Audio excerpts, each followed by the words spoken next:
8th class. आज हम अपना अभ्यास कार्य करने जा रहे हैं। चैप्टर 8 संसार सागर श्री नायका के अभ्यास कार्य। एक पदेन उत्तरता। फर्स्ट नंबर पे आपके लिए एक पद में आंसर देने हैं। कस्य राज्यस्य भागेषु गजधर शब्द प्रयुज्यते। तो कौन से राज्य के भाग में गजधर का प्रयोग हुआ है, गजधर शब्द का? तो राजस्थान प्रदेशस्य। नेक्स्ट है गज परिमाणम के धार्यति। गज परिमाण को कौन धारण करता है? गज परिमाण को गजधर धारण करता है। कार्य समाप्तौ वेतनानि अतिरिच्य गजीधरेभ्यं किम प्रदीयते स्मः। कार्य समाप्ति पर वेतन के अतिरिक्त गजधर को क्या चाहिए? सम्मान चाहिए। ठीक है, बिना सम्मान के कोई काम नहीं करता है। और जो सामने वाला गुणवान है और गुणों के साथ कम वेतन में काम कर रहा है तो सम्मान तो चाहिए। ठीक है। के शिल्पी रूपे ना सम आद्रता भवंती। अब शिल्प रूप में किनको सम्मान नहीं मिल रहा है? गजधरा को। नेक्स्ट है अधोलिखितानाम प्रश्नानाम उत्तराणि लिखत। ये देखो पूर्ण वाक्य में आपको करने हैं। ये जो हमारे सेकंड नंबर के पूर्ण वाक्य में प्रश्न उत्तर हैं, जो यहाँ पर मैंने रिटन वर्क में समझाए हैं, वहाँ पर कंप्लीट सेंटेंस नहीं आ रहा है। तड़ागा कुत्रः निर्मीयन्ते स्मः। तो तालाबों को कहाँ पे निर्माण किया गया था? अशेषे ही देशे तड़ागा निर्मीयते स्मः। पूरे ही देश में तालाबों का निर्माण हुआ था। गजधरा कस्मिन् रूपे परिचिता। गजधर किस रूप में परिचित हैं? गजधरा ये समाज से गांभीर्यं मापयेयु। ये समाज की गहराई को नापने के लिए इति अस्मिन् रूपे परिचिता।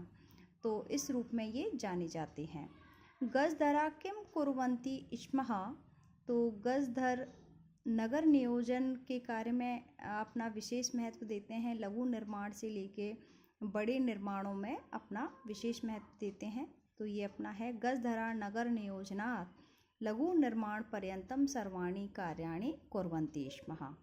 के सम्मान्या, किसको सम्मान मिलना चाहिए? गजधर को सम्मान मिलना चाहिए। आगे हमारे कुछ क्वेश्चन है। रेखांकित पदों के आधार पर प्रश्न निर्माण करना है। जैसे सुरक्षा प्रबंधस्य दायित्वम गजधरा निभालयन्ति स्मः। षष्ठी विभक्ति है तो क्वेश्चन मार्क में भी कस्य षष्ठी विभक्ति का आ जाएगा।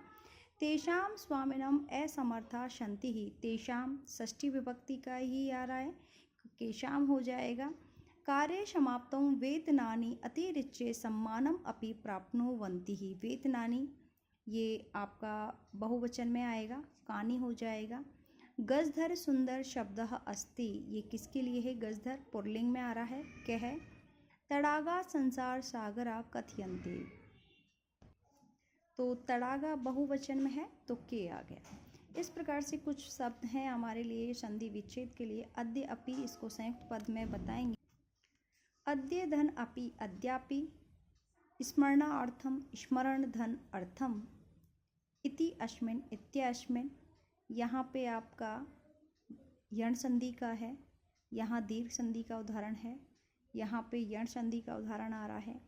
एतेषु एव, एतेषु वेव ये यण संधि का उदाहरण हो जाएगा। सहसा एव, सहसेव ये वृद्धि संधि का उदाहरण। इस प्रकार से आगे आपके फिल इन द ब्लैंक हैं। तो मंजूषा में से आपको फिलअप करने हैं। छात्रा पुस्तकानि गृहीत्वा यानी ग्रहण करके विद्यालय जाती हैं। बहुत सारी छात्राएं। मालाकारः पुष्पे माला रचयन्ति। तो माला बनाते हैं फूलों की। मम मनसि एका, मेरे मन में एक जिज्ञासा है। ठीक है। रमेश मित्रः स विद्यालयं गच्छति। रमेश मित्र के साथ विद्यालय जाता है। सहसा बालिका तत्र अहसत। अचानक बालिका बहुत जोर से हंसती है, अचानक। ठीक है। इस प्रकार से ये फिलअप्स हो गए हमारे। पद निर्माण में है आपके प्रत्यय और धातु दिए हुए हैं। क्री धातु है, तुमुन प्रत्यय है कर्तुम। ह्री धातु तुमुन प्रत्यय हर्तुम। त्रि धातु तुमुन प्रत्यय तर्तुम। नम धातु कत्वा प्रत्यय नत्वा।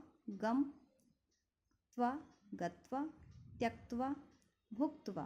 ठीक है। ये इस प्रकार से कंप्लीट। उपसर्ग धातु और प्रत्यय।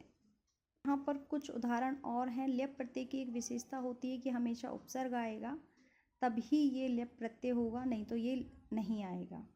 उप गम ल्यप। उपगम्य, शम पूज ल्यप समपूज्य, आ नी ल्यप आनीय, प्रेदा ल्यप प्रेदाय। एक अंतिम और है, कोष्टकेषु दत्तेषु शब्देषु समूह उचिताम विभक्तिम योजयित्वा रिक्त स्थानानि पूरयत। यहाँ पे ब्रैकेट में दिए हुए हैं, इनके आधार पे आपको ये फिल करना है। उभेते, उभेते के योग में द्वितीय विभक्ति का प्रयोग होता है ग्रामम। शर्वत के योग में भी द्वितीय विभक्ति आती है तो नगरम। धिक के योग में द्वितीय विभक्ति आएगी तो का पुरुषम। ठीक है, तो यहाँ पे हमारा अनुस्वार लगा देंगे हम। नेक्स्ट है मृगा मृगे शह धावंती। यहाँ तृतीय विभक्ति आ रहा है शह के योग में। इस प्रकार से यहाँ भी फिल होंगे आपके। बालका फिलिंदा ब्लैंक सह पठंती, सह के योग में बालिका भी। पुत्रः आपणम गच्छन्ति, तो सह के योग में पितृ का पित्रा हो जाएगा। शिशु माता के साथ खेलता है, मात्रा। ये तृतीय विभक्ति के सभी उदाहरण हो गए, माता, मात्रा, पित्रा और बालिका भी।